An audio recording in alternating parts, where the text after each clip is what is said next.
మన స్వభావము ఎలా ఉండాలి, ఈ గుణము ఏ విధంగా వస్తుంది, లక్షణము మనిషికి ఏ విధంగా వస్తుంది దేవుని అంగీకరించినటువంటి దేవుని బిడ్డలకు. దేవుడు చక్కగా మనతో మాట్లాడుతున్నాడు. మన గుణము మంచుకుంటే, మన లక్షణం మంచుకుంటే దేవుని దగ్గర ఖచ్చితంగా మనం చేసిన ప్రార్థనకు ప్రతిఫలం దేవుడు ఖచ్చితంగా ఇస్తాడు. అక్కడ సందేహం అనేది లేదు, అసలు సందేహం లేదు. అయితే ప్రభు మాట్లాడుతున్న నీ స్వభావం ఎలా ఉన్నది,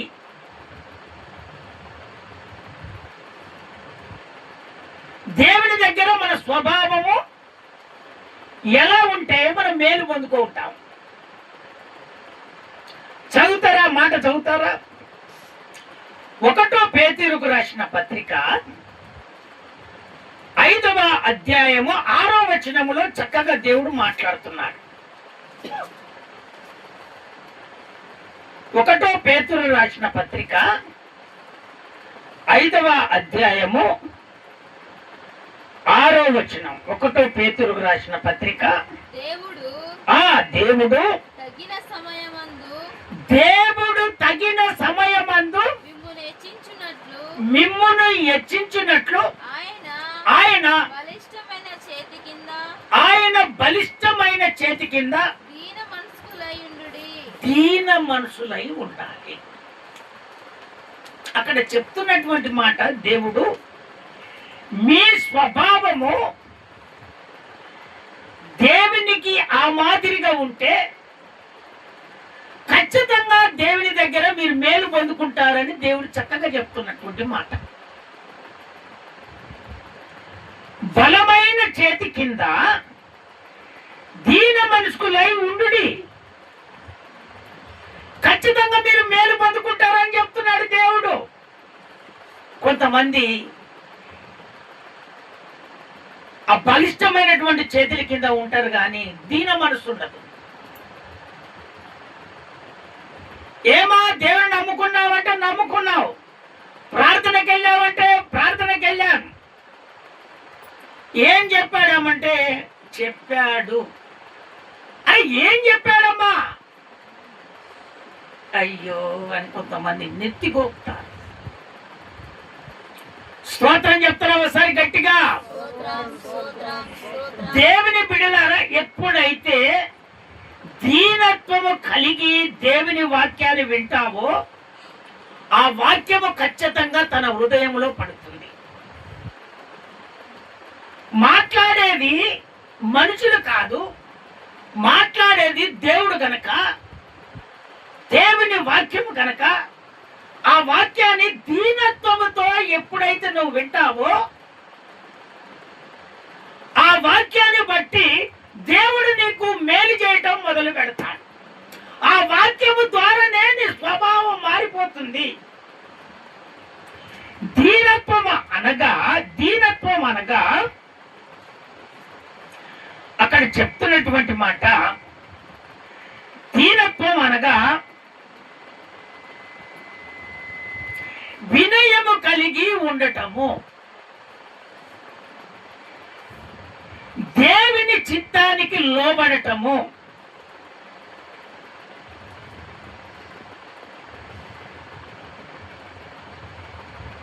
ఆశీర్వాదానికి ఇవి మార్గాలు. దేవుని దగ్గర మేలు పొందుకోవాలంటే ఇది ఆశీర్వాదానికి మార్గం. గర్వం అనేది ఉండకూడదు, అది దీనత్వానికి సాదృశ్యంగా ఉంటుంది. బలమైనటువంటి దేవుడు, ఆయన బలమైన హస్తాల కింద నువ్వు ఉన్నావంటే దేవుడు నీకు మేలు చేయక మారనే మారడు. అయితే దేవుని బిడ్డ, నా దేవుడు చక్కగా నీతో మాట్లాడుతున్నావు, ఆయన బలమైనటువంటి చేతుల కింద వచ్చావు, నువ్వు దీనత్వం కలిగి నువ్వు జీవిస్తున్నావా? కొంతమందికి స్వభావము మారదు, గర్వం ఉంటది. వినయముగా ఉంటాము అంటారు, ఆ వినయమాన్ని మర్చిపోతారు. దేవుని బిడ్డలైనటువంటి మనలే కొంతమంది ఏం చేస్తారంటే, నేను అక్కడ కూర్చున్నా కానీ లోపలికి రాకుండా వాళ్ళు ఏం చేస్తారంటే, అయ్యా ఇగో తీసుకో,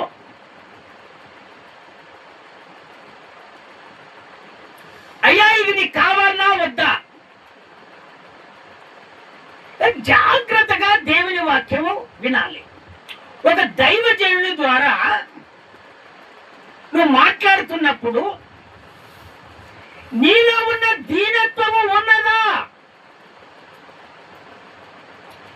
దేవునికి ఇవ్వాలన్నా దైవజనుడికి ఇవ్వాలన్నా నీలో దీనత్వము కలిగి ఉండాలంటే నువ్వు బయట ఉండి పిలవటం కాదు. నువ్వెక్కడికి రావాలి? దైవజనుని కుటుంబంలోనికి రావాలి, దేవుని మందిరంలోనికి రావాలి. నువ్వు ఇచ్చేదైనా, నువ్వు మాట్లాడేదైనా, నీ పద్ధతి అయినా ఆ ప్రకారంగా ఎప్పుడైతే నువ్వు జీవిస్తావో నీ స్వభావం మారినట్టు, దీనత్వము నీలోనికి వచ్చినట్టు, అప్పుడు దేవుని దగ్గర మేలు నువ్వు ఖచ్చితంగా పొందుకుంటావు. స్తోత్రం చెప్తారా? ఒకసారి గట్టిగా, ఇంకొకసారి గట్టిగా చెప్తారా? కొంతమంది దైవజనులు అంటే ఏవనంగా చూస్తా ఉంటారు. దేవుని బిడ్డలారా, ఒక దైవజనుడు దేవునితో సేవ చేస్తున్నప్పుడు దైవజనునికి లోబడినప్పుడే దేవునికి నువ్వు లోబడినట్టు. దైవజనునికి లోబడనిది నువ్వు దేవునికి లోబడినట్టు కాదు. నీలో దీనత్వం లేదు, గర్వం ఉంది. అందుకనే నీ స్వభావం మారాలి. ఈరోజు నీకు మేలు కలగట్లేదంటే, నీ కుటుంబంలో ఇబ్బందులు వస్తున్నాయంటే, నీ కుటుంబంలో సమస్యలు వస్తున్నాయంటే కారణం ఏందో తెలుసా? నువ్వు దీన మనసు లేదు, నీ స్వభావం మారట్లేదు. ఎంత నువ్వు ప్రార్థన చేస్తున్నా కానీ ఆ ప్రార్థన దేవుడు వింటున్నాడు కానీ నీకు జవాబు రావట్లేదు, మేలు రావట్లేదు, ఫలితం రావట్లేదు. కారణం ఏంటంటే నువ్వు ఎక్కడో ఒక్కళ్ళ నీ స్వభావాన్ని ఇదిగో దీనత్వం కలిగి ఉండట్లేదు. అందుకనే నా ప్రభు అంటున్నాడు, మొట్టమొదట ఆయన బలిష్టపు చేతుల కింద నువ్వు దీనత్వం కలిగి ఉండాలి. ఆయన ఖచ్చితంగా నీకు మేలు చేయటము ప్రారంభిస్తాడని దేవుడు చక్కగా నీతో మాట్లాడుతున్నాడు. ఒక్కసారి స్తోత్రాలు చెప్తారా గట్టిగా? ఇంకొకసారి గట్టిగా చెప్తారా? అక్కడ దైవజనులను ఒక కుంటివాడు, ఆ కుంటివాడిని దైవజనుడు బోధిస్తున్నప్పుడు ఆ మాటలు ఆ కుంటివాడు వింటున్నాడు. ఈ విధంగానే దైవజనుడు బోధిస్తుంటే ఈ మాటలు కుంటివాడు వింటున్నాడు. ఆ విన్న వెంటగానే ఆ దైవజనునికి దేవుడు మాట్లాడాడు. ఏమని మాట్లాడాడంటే, అతనిలో దీనత్వం ఉంది, అతనిని లేచి నడవమని చెప్పు. వెంటనే అతడు నడవటం ప్రారంభిస్తాడని దేవుడు చెప్పాడు. స్తోత్రం చెప్తారా? ఒకసారి గట్టిగా, ఇంకొకసారి గట్టిగా చెప్తారా? అందుకనే దేవుని బిడ్డలారా, నీలో ఉన్న సమస్య, నీలో ఉన్నటువంటి అనారోగ్యము, నీలో ఉన్నటువంటి బంధకాలు, నీలో ఉన్నటువంటి సాతాను ఇబ్బందులు పెడుతున్నటువంటి వారి, నీలో ఉన్నటువంటి ఆర్థిక ఇబ్బందులైనా సరే, నువ్వు దైవజనుడు చెబుతున్నప్పుడు, దేవుని వాక్యము నీలోనికి వచ్చినప్పుడు, ఎప్పుడైతే ఆ వాక్యాన్ని దీనత్వము కలిగి నీ స్వభావాన్ని మార్చుకొని నీ హృదయములో పెట్టుకుంటావో, వెంటనే దైవజనుని ద్వారా నీలో ఉన్నటువంటి రోగాన్ని, నీలో ఉన్నటువంటి సమస్యను, నీలో ఉన్నటువంటి బాధను వెంటనే దైవజనుని ద్వారా దేవుడు ఖచ్చితంగా మాట్లాడతాడు. స్తోత్రం చెప్తారా? ఒకసారి గట్టిగా. వాక్యము చెప్తున్నప్పుడు ఎంతమందికి దేవుడు మేలు కలగజేయలేదు? వాక్యము చెప్తుండగానే చాలా మటుకు అందరికి దేవుడు మేలు చేశాడు. అందుకనే నీ స్వభావము మారిపోవాలి. ఈరోజు దేవుడు నీతో మాట్లాడుతున్నాడంటే నీ స్వభావము అక్కడిక్కడ అయిపోయిందేమో. నా స్వభావం మారింది, నేను దేవుడితోటే ఉంటున్నాను, దీనత్వము కలిగి నేను ఉంటున్నానని అనుకుంటున్నావేమో. కొంచెమో నీది స్వభావము మారిపోలేదు. నీ స్వభావము మారాలని నా దేవుడు ఖచ్చితంగా నీతో మాట్లాడుతున్నాడు. ఇప్పుడు ఇల్లు కట్టాలని ఆశ కలిగి ఉండొచ్చు. ఎవరైనా ఇల్లు కట్టాలని ఆశ కలిగి ఉండొచ్చు. ఈ నెలలో వచ్చే నెలలో ఎవరికో ఒకరికి ఇల్లు రావచ్చు, ఖచ్చితంగా రావచ్చు. ఆ వచ్చిన ఇల్లు నువ్వేం చేయాలి? కృతజ్ఞతతో దేవుడు ఇచ్చాడని నువ్వు ఎప్పుడైతే విశ్వసిస్తావో ఖచ్చితంగా నీ మార్గాన్ని దేవుడు ఇదిగో ఉన్నతమైన స్థానానికి దేవుడు ఎదిగిస్తాడు. స్తోత్రం చెప్తారా? ఒకసారి గట్టిగా, ఇంకొకసారి గట్టిగా చెప్తారా? దేవుడు మాట మార్చటానికి ఆయన అన్యాయస్తుడు కాదు. ఆయన మాట్లాడుతున్నాడు, అది ఖచ్చితంగా జరుగుతుంది. ఎవరికో ఒకరికి మాత్రం ఖచ్చితంగా ఇల్లు వస్తుంది. స్తోత్రం చెప్తారా? ఒకసారి గట్టిగా, ఇంకొకసారి గట్టిగా చెప్తారా? అందుకనే దేవుని బిడ్డలారా, దేవుడు మాట్లాడుతున్నప్పుడు ఆ వాక్యాన్ని నువ్వు వినాలి. కొంతమంది ఏం చేస్తారంటే వాక్యం వినరు. నిద్రమోతులు, ఆవలింపులు ఇవన్నీ వచ్చినప్పుడు వాక్యము నీ హృదయములో పడింది, నీ స్వభావం ఏ విధంగా మారుతుంది? దేవుడి దగ్గర నువ్వు ఏం మేలు పొందుకుంటావు? మేలు పొందుకోలేవు. నువ్వు వచ్చింది ప్రార్థనకు. ప్రార్థనకి దేనికి వచ్చావు? దేవుడి దగ్గర మేలు పొందుకోవడానికి వచ్చావు. లేదా సంఘం వాళ్ళు నన్ను చూడాలని వస్తున్నారా? లేదా బయట వాళ్ళు దేవుడి మందిరానికి వెళ్తున్నాను చూడాలని వస్తున్నారా? అలాంటి ఒకవేళ ఉంటే నీ స్వభావం మారాలని నా దేవుడు ఈరోజు చక్కగా నీతో మాట్లాడుతున్నాడు. స్తోత్రం చెప్తారా? ఒకసారి గట్టిగా చదువుతారా మాట? అపోస్తుల కార్యము 14వ అధ్యాయము 7 నుంచి 7, 8. అపోస్తుల కార్యం 14వ అధ్యాయం 7 నుంచి 8 వరకు. లూస్త్రాలో బలహీన పాదములు గల ఒకడు ఉన్నాడు. అతడు పుట్టినది మొదలుకొని కుంటివాడై ఎన్నడును నడవలేక ఎప్పుడు కూర్చొని ఉండేవాడు. అతడు అక్కడ బోధ ప్రకటిస్తుండగా పౌలు అతని వైపు చార చూసి స్వస్థత పొందుటకు అతనికి విశ్వాసం ఉన్నదని గ్రహించి నీ పాదములు మోపి సరిగ్గా నిలవమని బిగ్గరగా చెప్పినప్పుడు అతడు గంతులు వేసి స్తోత్రం చెప్తారా? ఒక్కసారి కల ధీర బరబర కల ధీర బరబర కల ధీర బరబర. అందరిలో వాక్యము చెప్తున్నప్పుడు ఆ వాక్యము ఆ బలహీనత పడినటువంటి ఆ కుంటివాడు ఆ వాక్యాన్ని వింటున్నాడు. అతనిలో ఉన్నటువంటి స్వభావం మారిపోయింది. పాద జీవితం పోయింది. పాప బ్రతుకులు పోయినాయి. పాద జీవితాన్ని తీసివేశాడు. కొంతమంది తాగేది, కైనేసుకునేది, కొంతమంది ఇలాంటివన్నీ అనుకుంటారు కానీ తీసివేయరు. దేవుని వాక్యము నీతో మాట్లాడుతున్నప్పుడు నీ జీవితం మారిపోవాలి, నీ స్వభావం మారిపోవాలి.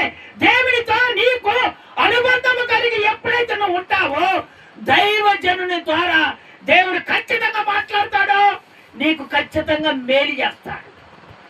స్తోత్రం చెప్తారా ఒకసారి గట్టిగా? ఇంకొకసారి గట్టిగా చెప్తారా? అక్కడ ఉన్నటువంటి వాళ్ళు వాక్యాన్ని వింటున్నారు కానీ ఇతడు మాత్రము ఆ వాక్యము ద్వారా నేను నమ్మాను, నేను విశ్వసించాను, నేను దీనత్వం కలిగి జీవిస్తాను యేసయ్యా అని తన మనసులో దేవుని కోరుకుంటున్నాడు. నమ్మాడు వాక్యాన్ని. దేవుడు ఖచ్చితంగా నాకు మేలు చేస్తాడు, ఖచ్చితంగా మేలు చేస్తాడు అనగానే దైవజనుడు వెంటనే అతని దగ్గరికి వెళ్ళి అయ్యా నువ్వు లేచి నిలబడు అన్నాడు. వెంటనే లేచి నిలబడి ఇక నడువు అనగానే వెంటనే నడవటం ప్రారంభించాడు. స్తోత్రం చెప్తారా ఒకసారి గట్టిగా? దేవుని బిడ్డలారా, మీకు జరగని పనులు ఏవైనా ఉంటే అక్కడక్కడ ఆగిపోయేమో నా ప్రభు అంటున్నాడు, ఈ వాక్యం విన్నటువంటి నీవు ఎక్కడెక్కడ పనులు ఆగిపోయాయో ఇదిగో అక్కడ ఉన్నటువంటి కుంటివాణ్ణి దేవుడు ఏ విధంగా నడిపించాడో ఈ కార్యాలు కూడా నాకు దేవుడు చేస్తాడు.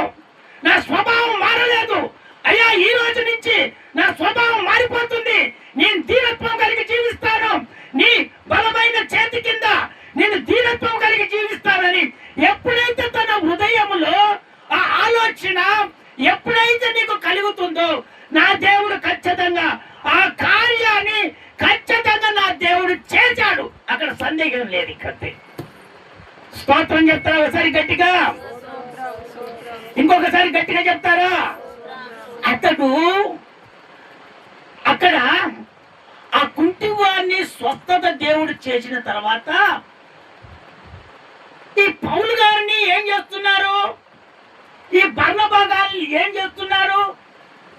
అక్కడ ఉన్నటువంటి ప్రజలైతే వీళ్ళు దేవుని మనుషులు. స్తోత్రం చెప్తారా ఒకసారి గట్టిగా? దేవుని ఆత్మ మనుషులలో ఉండదు కదా, వీళ్ళు దేవుని ఆత్మ కలిగినటువంటి వాళ్ళని అక్కడ ఉన్నటువంటి పూజారి ఎడ్ల తీసుకొని, స్తోత్రం చెప్తారా ఒకసారి గట్టిగా? అక్కడ ఉన్నటువంటి పూలదండలను తీసుకొని వచ్చి ఇదిగో ఈ పౌలుకు ఈ బర్నబాకు ఇదిగో బలి అర్పించడం మొదలు పెట్టాలని ఆ ఎద్దులను కూడా తీసుకొని వచ్చి వీళ్ళను పూజించాలని ఆ ఆలోచన అక్కడ ఉన్నటువంటి ఆ ప్రజలకు కలిగింది. స్తోత్రం చెప్తారా ఒకసారి గట్టిగా? ఇంకొకసారి గట్టిగా చెప్తారా? దేవుని బిడ్డలారా, దేవుడు ఒక దైవజనుడి ద్వారా దేవుడు ఒక అద్భుతం చేపిస్తున్నాడంటే అది మామూలు విషయం కాదది, అది చెప్పుకోదగ్గ విషయం. అది అక్కడ ఉన్నటువంటి వాళ్ళు ఆ పూజారి వాళ్ళ దగ్గరికి వచ్చి వీళ్ళకే పూజ చేయాలని వాళ్ళ దగ్గరికి వచ్చినప్పుడు వాళ్ళు ఏమంటున్నారో తెలుసా? ఆ మాట చదువుతారా? అపోస్తుల కార్యం 14వ అధ్యాయం 15వ వచనం. ఎంత దీనత్వం కలిగి ఉన్నారు. అయ్యలారా మీరు ఎందుకు ఇలాగ చేయుచున్నారు? మేము కూడా మీ స్వభావము గల నరులమే. మీరు చూడండి, మీరు ఈ వ్యర్థమైన వాటిని విడిచిపెట్టి ఆకాశమును భూమిని సముద్రమును వాటిలో ఉండు సమస్తమును సృష్టించిన జీవము కలిగిన దేవుని వైపు తిరగవలనని మేము ఈ సువార్త ప్రకటిస్తున్నాము, ఈ వాక్యము మీకు నేను బోధిస్తున్నాము అని చెప్తున్నాను. స్తోత్రం చెప్తారా ఒకసారి గట్టిగా? ఇంకొకసారి గట్టిగా చెప్తారా? దేవుని బిడ్డలారా, అక్కడ ఆ దైవజనులు ఎంత దీనత్వం కలిగి ఉన్నారు ఒక్కసారి ఆలోచన చెయ్యండి. ఈరోజు మన స్వభావం మారట్లేదంటే కార్యం ఆగిపోతుంది. మనలో దీనత్వం లేదు కనుకనే కార్యాలు జరగట్లేదు, క్రమం లేదు, పద్ధతి లేదు. దైవజనుడికి విశ్వాసకి తేడా లేదు. క్రమము ఎప్పుడైతే క్రమాన్ని బట్టి నువ్వు నడుచుకుంటావో దేవుడు నీకు మేలు చేయటము దేవుడు మొదలు పెడతాడు. స్తోత్రం చెప్తారా ఒకసారి గట్టిగా? వాళ్ళు ఒక్కటే చెప్పారు, ఏందో తెలుసా? అయ్యా, ఇది మా వలన జరిగినది కాదు, ఆ అద్భుతము మేము చేసినది కాదు, అది ఇదిగో పరమందున్నటువంటి దేవుడు సజీవుడైన యేసు చేశాడు మా ద్వారా. ఎందుకో తెలుసా? మా స్వభావము దేవునికి కనెక్ట్ అయిపోయింది. మేము దేవునితో అనుబంధంగా మేము జీవిస్తున్నాము. అందుకనే మా ద్వారా దేవుడు ఆ కార్యాన్ని జరిపించాడు. మా ద్వారా దేవుడు కార్యాన్ని జరిపించినటువంటి దేవుడు మీరు కూడా మీ స్వభావాన్ని మార్చుకుంటే, ఆ దీనత్వంలోనికి మీరు వస్తే ఖచ్చితంగా మీ ద్వారా కూడా దేవుడు మేలు చేస్తాడని చెప్తున్నారు అక్కడ. స్తోత్రం చెప్తారా ఒకసారి గట్టిగా? ఇంకొకసారి గట్టిగా చెప్తారా? మీరు మాకు గారు పూజ చేసేది, మాకు గారు ప్రార్థన చేసేది, మమ్మల్ని గారు హెచ్చించాడు. మీరు ఎవరిని హెచ్చించాలో తెలుసా? ఎవరిని నమ్మాలో తెలుసా? ఎవరి అద్భుతాలు చేస్తున్నారో వాళ్ళను మీరు తెలుసుకొని వాళ్ళని అంగీకరించాలి. ఆయన ఎవరు కాదు, ఈ భూమిని, సముద్రాన్ని, సముద్రంలో ఉన్నటువంటి ప్రతిదీ సృష్టించినటువంటి జీవము గలగా యేసు వైపుకు మీరు తిరగండి, ఆయన నమ్మండి, మీరు రక్షించబడతారు, మీరు మేలు పొందుకుంటారు అని వాళ్ళు ఎప్పుడైతే ప్రకటించారో అవన్నీ వదిలిపెట్టి వాళ్ళు ఎక్కడికి వచ్చారంటే దేవుని అంగీకరించడం మొదలు పెట్టారు. అప్పుడు వాళ్లకు మేలు కలిగింది. స్తోత్రం చెప్తారా ఒకసారి గట్టిగా? ఇంకొకసారి గట్టిగా చెప్తారా? అందుకనే దేవుని బిడ్డలారా, దేవుని వాక్యము చాలా ప్రాముఖ్యమైనటువంటిది. ఈ వాక్యం వింటున్నప్పుడు కొంతమంది గర్వంగా ఫీల్ కావచ్చు. ఎప్పుడు ఫీల్ కాకూడదు. వాక్యాన్ని ఇంకా వినాలి, వాక్యాన్ని ఇంకా వినాలి అని ఆలోచన ఎప్పుడైతే మనకు కలుగుతుందో ఖచ్చితంగా నువ్వు మేలు పొందుకుంటావు. స్తోత్రం చెప్తారా ఒకసారి గట్టిగా? ఇంకొకసారి గట్టిగా చెప్తారా? ఇంకోటి ఏంటంటే చేసిన మేలును మర్చిపోకూడదు. కొంతమంది దేవుడు చేసినటువంటి మేలు మర్చిపోతారు. అంటే మన దాంట్లో లేరనుకో, ఒకవేళ ఉంటే దేవుడు మేలు చేశాడంటే ఆ మేలుని ఎప్పుడు కూడా మర్చిపోకూడదు. కృతజ్ఞతతో, అయ్యా ఇది నాకు చేసావయ్యా, కొన్ని చిన్నది జ్వరము విడిపించావయ్యా, నాకు పనిచ్చావయ్యా, నాకు ఒక ఉద్యోగాన్ని ఇచ్చావయ్యా, నా కుటుంబంలో ఒక మేలు చేశా, అది కృతజ్ఞతగా దేవునికి చెప్పుకోవాలి. ఇంకోటి ఏందో తెలుసా? సాక్ష్యాన్ని పోగొట్టుకోకూడదు. స్తోత్రం చెప్తారా ఒకసారి గట్టిగా? ఎప్పుడైతే సాక్ష్యం పోతుందో దేవుని సాక్ష్యం పోయినట్టు. ఇంకా సాక్ష్యం పోగొట్టుకోకూడదు. దేవుని బిడ్డలారా, సాధారణ నిన్ను ప్రేరేపించవచ్చు, నిన్ను మధ్య పెట్టచ్చు, నీ జీవితాన్ని తారుమారు చేయొచ్చు. కానీ వాడు తారుమారు చేసినంత మాత్రాన నువ్వు సాక్ష్యం పోగొట్టుకుంటే దేవుని సాక్ష్యాన్ని నువ్వు పోగొట్టినట్టేగా, దేవునికి సాక్ష్యం పోయినట్టేగా, అంతే. అందుకని ఎప్పుడు కూడా మనకిచ్చినది కృతజ్ఞతలు ఆయనకు చెల్లించి ఎప్పుడైతే మనం సంతోషంగా ఉంటామో దేవుడు ఇంకా మనల్ని హెచ్చించడం దేవుడు మొదలు పెడతాడు. స్తోత్రం చెప్తారా ఒకసారి గట్టిగా? చదువుతారా? ఆ మాట చదువుతారా నాన్న? అపోస్తుల కార్యము 14వ అధ్యాయము 17వ వచనం. అపోస్తుల కార్యం 14వ అధ్యాయం 17వ వచనం. ఆయనను ఆయన కాలము నుండి ఆకాశము నుండి మీకు నీకు వర్షమును వర్షమును ఫలవతమైన పర్వతమైన ఫలభరితమైన ఋతువులను దయచేయచ్చు ఆహారము అనుగ్రహించుచు ఉల్లాసముతో మీ హృదయములను నింపుచు మేలు చేయుట చేత తను గురించి సాక్ష్యము లేకుండా మేము సాక్ష్యాన్ని ఎప్పుడు మేము పోగొట్టుకోలేదు. నా దేవుడు చేశాడని ఆయనకు ఒక సాక్ష్యము నిలబెట్టాను. స్తోత్రం చెప్తారా ఒకసారి గట్టిగా? ఇంకొకసారి గట్టిగా చెప్తారా?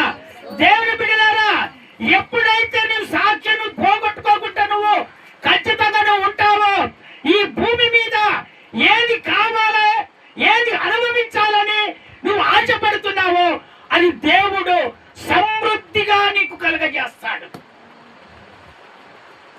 ఆకాశము నుండి వర్షం పడట్లేదా అని ఆశపడుతున్నావే, వర్షాన్ని కుమరిస్తాడు.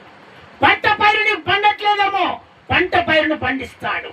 నీకు కూలి దొరకట్లేదేమో, ఉద్యోగం దొరకట్లేదేమో, బలహీనత పడి ఉన్నావేమో, ఇవన్నీ ఎప్పుడైతే దేవుడు చేసినప్పుడు వాటిని మర్చిపోయి సాక్ష్యాన్ని పోగొట్టుకున్నావు దేవుని దగ్గర, ఇక మనము సాక్ష్యముగా మనం నిలబడలేము. మనము మన స్వభావము దీనత్వంలోనూ ఉండదు. దేవుడు మనల్ని చూసి ఆ సాక్ష్యాన్ని బట్టి మనకు మేలు చేయడు. ఎప్పుడైతే సాక్ష్యాన్ని పోగొట్టుకోకుండా మనం నిలబడతావో దేవుడు మనకు ఖచ్చితంగా సమృద్ధిని దేవుడు కలగజేస్తాడు. స్తోత్రం చెప్తారా ఒకసారి గట్టిగా? ఇంకొకసారి గట్టిగా చెప్తారా? వాళ్ళు చెప్తున్నట్టు మాకు ఆహారం ఇచ్చాడు, వర్షం పడినట్టు ఆ కాలంలో మాకు వర్షం ఇచ్చాడు, మాకు ఏది కావాలంటే అది దేవుడు దయచేశాడు. కానీ ఆ కృతజ్ఞత కలిగి మేము ఉన్నాం, కానీ నా దేవుని సాక్ష్యాన్ని మేము పోగొట్టుకోలేదు. స్తోత్రం చెప్తారా ఒకసారి గట్టిగా?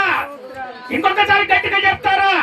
అందుకనే దేవుని బిడ్డలారా, ఎప్పుడైనా సరే మనము మాత్రము దేవుని కృతజ్ఞత కలిగి మనము జీవించాలి. ఎందుకంటే మన సాక్ష్యాన్ని ఎప్పుడు మనము పోగొట్టుకోకూడదు. దేవుని దగ్గర ఎప్పుడైతే సాక్ష్యం మనం ఉంటుందో, ఇక గ్రామాలలో కానీ పట్టణాల్లో కానీ ఎక్కడ కూడా నీ సాక్ష్యము అంతం వరకు దేవుడు నిలబెడతాడు. స్తోత్రం చెప్తారా ఒకసారి గట్టిగా? మంచివారి స్వభావము వారికి సంతోషం కలగజేస్తుందట.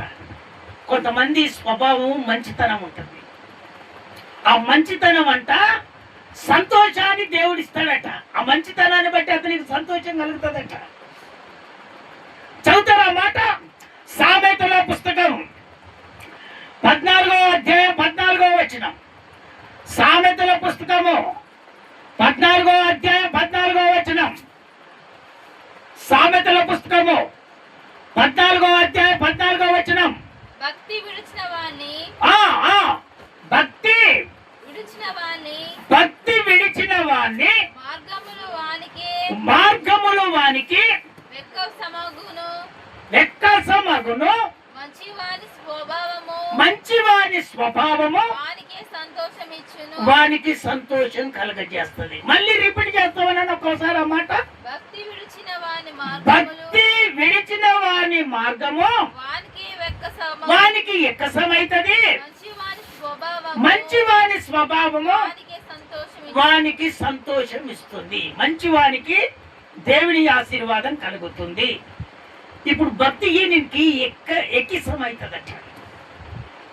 ఎందుకంటే ఎక్కిసం అంటే ఏందో తెలుసా? ఇప్పుడు సాక్ష్యం దెబ్బతినిపోతుంది. వీడి స్వభావం మంచిది కాదు, వీడి స్వభావం మంచిది కాదు, వీడు వేస్తూ, అరే వీడి దరిద్రుడు, వీడు ఏం పనికిరాడు, వీడు బ్రతుకు ఎంతే అంటే 100 మంది ఎక్కసమై సాక్ష్యమైపోయింది. అదే మంచివాడట, దేవుని భక్తి కలిగి చేసినటువంటి వాడట, దేవునితో ఉన్నటువంటి వారికట ఖచ్చితంగా సంతోషము కలుగుతుందంట. స్తోత్రం చెప్తారా ఒకసారి గట్టిగా? ఇంకొకసారి గట్టిగా చెప్తారా? అందుకనే దేవుని బిడ్డలారా, మంచి స్వభావము కలిగి మనం జీవించాలి. ఖచ్చితంగా దేవుడు మనకు మేలు చేయక మానడు. సాతానుడు ఏ బుద్ధి కలిగి ఉంటాడు? ఒక్కసారి యోహాను సువార్త 8వ అధ్యాయము 44వ వచనము, భక్తిహీనుడు ఏ విధంగా ఉంటాడో చక్కగా రాసి పెట్టాడు అక్కడ. యోహాను సువార్త 8వ అధ్యాయం 44వ వచనం. నాన్న, మీరు మీ తండ్రి యగు అపవాది సంబంధులు. వీళ్ళెవరంటే సాతానుకు సంబంధించినటువంటి వాళ్ళు, భక్తిహీనత కలిగినటువంటి వాళ్ళు. మీ తండ్రి దురాశలు నెరవేర్చి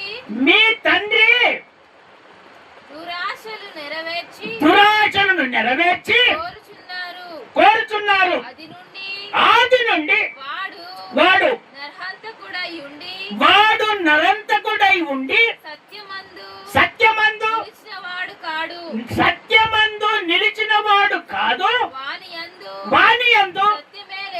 వానియందు సత్యమే లేదు. వాడు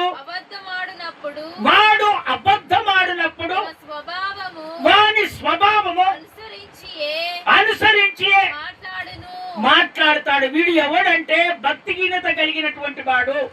వీడు సాతాను సంబంధం కలిగినటువంటి వాడు. అందుకనే దేవుని బిడ్డలారా, ఎప్పుడైనా సరే మనం భక్తిహీనతలో ఉంటే సాతాను బుద్ధులు వస్తాయి.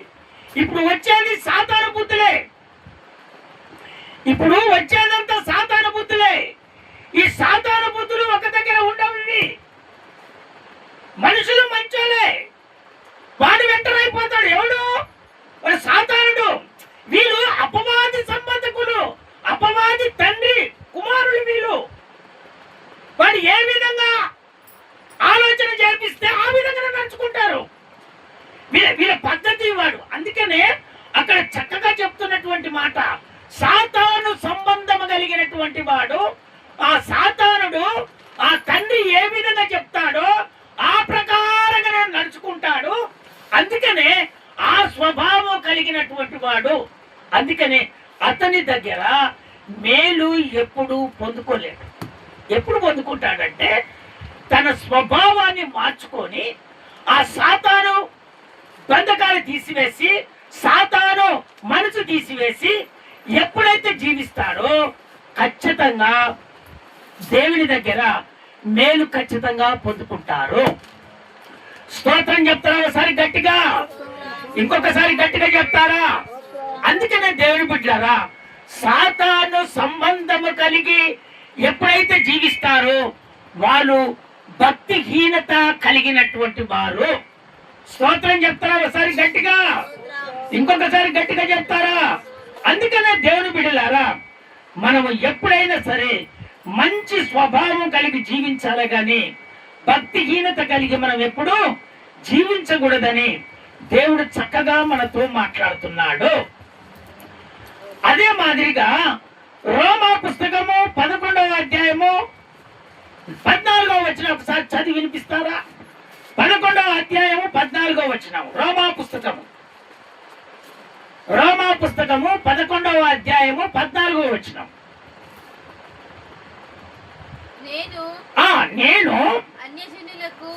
నేను అన్యజనులకు అపోస్తులుడనై ఉన్నాను గనుక ఏ విధమునైనను రక్త సంబంధులకు రోషము పుట్టించి వారిలో కొందరినైనను రక్షింపవలనని నేను పరిచర్యను నా సంఘాన్ని నేను గణపరుస్తున్నానని చెప్తున్నాడు అక్కడ. నా రక్త సంబంధులను ఏ విధము చేతనైనా సరే వాళ్ళు సిగ్గుపడేటట్టుగా కొంతమందిని రక్షించాలని నేను ఆశపడుతున్నాను. నా సంఘాన్ని అభివృద్ధి పరచుకోవటానికి, నా సంఘాన్ని హెచ్చించుకోవటానికి. అయితే ఈ రోజులలో కొంతమంది ఏం చేస్తారంటే సంఘాన్ని ఎదిగియరు. వాళ్ళ మేలు చూసుకుంటారు, ఆ మేలు చూసుకొని ఆ ప్రకారంగా నడుచుకుంటారు.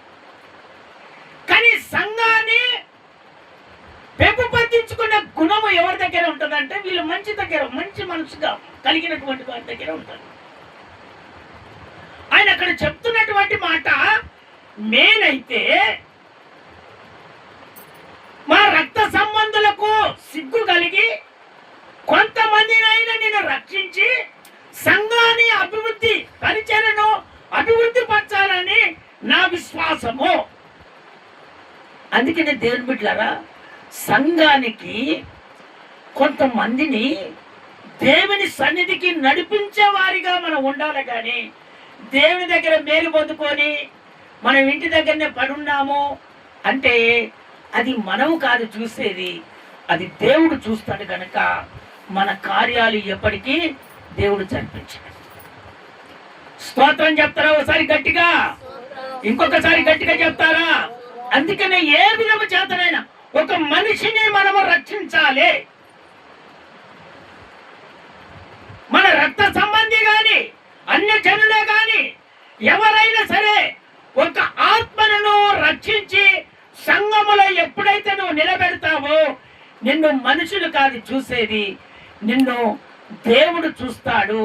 ఆ విశ్వాసాన్ని బట్టి దేవుడు నీకు మేలు చేయటం మొదలు పెడతాడు. స్తోత్రం చెప్తారా ఒకసారి గట్టిగా, ఇంకొకసారి గట్టిగా చెప్తారా? అందుకనే దేవుని బిడ్డలారా,